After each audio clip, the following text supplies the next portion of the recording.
Hi అండి. ఈరోజు నేను బగారా రైస్ చేయబోతున్నాను. ఒక పాత్ర తీసుకొని పాత్రలో ఆయిల్ వేసాను. అక్కడ చిన్న చిన్న ముక్కలుగా కనిపించేవన్నీ గూడా ఫ్రైడ్ ఆనియన్స్ అండి. ఆనియన్ వేయించుకున్నాను కాబట్టి కొంచెం చిన్న చిన్న ముక్కలు మిగిలిపోయాయి. ఆయిల్‌లో చెక్క, మొగ్గ అలాగే లవంగాలేసాను. బడా, ఇలాచి కూడా వేసానండి. స్టార్ గూడా వేసాను అందులో.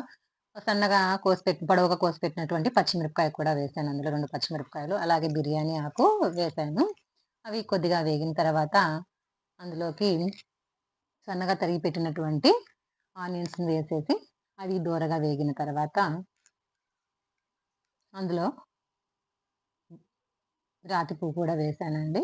అది వేగిన తర్వాత సన్నగా తరిగి పెట్టుకున్నటువంటి 2 చిన్న టమోటా ముక్కల్ని అందులో వేసేసాను. అవి మూత పెట్టి బాగా మెత్తబడిన తర్వాత అందులోకి కొద్దిగా కరివేపాకు కూడా వేశానండి. నేను ముందుగా ఇందులో అల్లం వెల్లుల్లి పేస్ట్ వేయడం మర్చిపోయాను.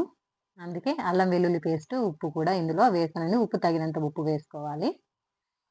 అవి వేసి బాగా వేగిన తర్వాత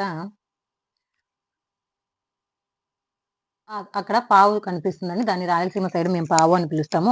ఒక పావు నేను రైస్ తీసుకున్నాను. ఒక పావుకి అక్కడ 2 పావులు వాటర్ పోసానండి. ఆ వాటర్ బాగా మసిలిన తర్వాత అందులోకి రైస్ వేసేసాను. అలా రైసు చూపించిన విధంగా 70% ఉడికిన తర్వాత అందులోకి ధనియాల పౌడరు, అలా గరం మసాలా వేసేసి బాగా ఒకసారి కలియపెట్టానండి. రైస్‌కి మొత్తము అంతా కలిసేలాగా. అలా 5 మినిట్స్ సిమ్‌లో పెట్టుకొని రైస్‌ను ఉడికించాను. ఉడికిన తర్వాత అది రైస్ దించుకున్న తర్వాత రైస్ అయిపోతుందండి. మంచిగా కుక్ అయితుంది. ఆ కుక్ అయిపోయినటువంటి ఆ బగారా రైస్‌ని నేను అలాగే మటన్ కర్రీతో, చికెన్ ఫ్రైతో రుచికరంగా, టేస్టీగా తినేసాను.